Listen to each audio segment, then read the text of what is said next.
Prajurit itu tak sengaja menginjak ranjau darat, sentuhan berbahaya di kakinya, matanya membelalak ketakutan. Ternyata kru film syuting film perang. Sutradara mengira ini adegan tambahan dari aktor dan tak mempercayai ucapannya, tetapi pria itu berkata ia pernah jadi tentara. Suara seperti itu memang suara saat menginjak ranjau darat. Kemudian sutradara memutar ulang adegan tadi. Hasilnya, mereka benar-benar mendengar suara benturan logam. Pada saat itu, semua orang mulai panik, lalu petugas properti dengan gugup maju untuk memeriksa. Setelah membersihkan pasir, mereka menemukan bahwa pria itu benar-benar menginjak ranjau darat. Barulah mereka sadar bahwa mereka tanpa sengaja telah masuk ke ladang ranjau. Sementara semua orang saling menyalahkan, emosi pria itu runtuh. Seluruh tubuhnya tak bisa berhenti gemetar. Sutradara dengan cepat menenangkan diri. Mereka menggunakan 2 tongkat kayu untuk menjauhkan senjatanya. Meskipun tangan pria itu sudah lega, mempertahankan satu posisi terus-menerus pasti membuat kakinya pegal. Jadi sutradara mendapat ide cemerlang, menemukan penyangga untuk pria itu, dan melepas helmnya untuk membantunya rileks. Tak lama kemudian polisi tiba di lokasi, namun polisi hanya melihat sekilas ranjau yang diinjak pria itu. Polisi mengatakan mereka tidak bisa berbuat apa-apa. Jenis ranjau seperti ini hanya bisa ditangani oleh insinyur militer profesional. Tetapi untuk meminta militer mengirim insinyur, prosedurnya sangat rumit. Paling cepat, itu baru bisa dilakukan seminggu kemudian. Akhirnya, polisi pun merasa tak berdaya.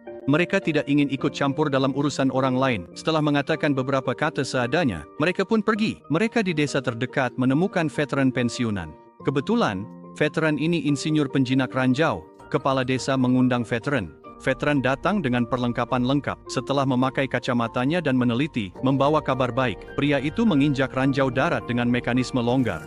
Selama kakinya tidak bergerak, ranjau itu tidak akan meledak. Namun kabar buruknya, tidak ada seorang pun yang bisa melepaskan ranjau ini dengan aman. Tiba-tiba, seekor sapi yang ketakutan berlari masuk ke ladang ranjau.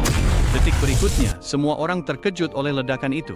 Pria itu bahkan lebih ketakutan. Seluruh tubuhnya gemetar, sehingga rekannya pun menawarkan diri. Ia meniru keterampilan yang ada di video untuk menyelamatkan pria itu. Pertama, ia dengan hati-hati menusukkan pisau ke sepatu pria itu. Setelah belati berhasil menembus sepatu bot militer, rekannya perlahan menekan dengan kedua tangan. Karena tekanan yang tidak stabil, pelatuk di dalam ranjau pun mulai bergerak.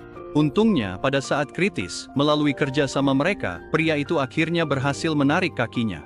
Pria itu berhasil lepas dari bahaya ranjau, tetapi rekannya tidak bisa melepaskan diri.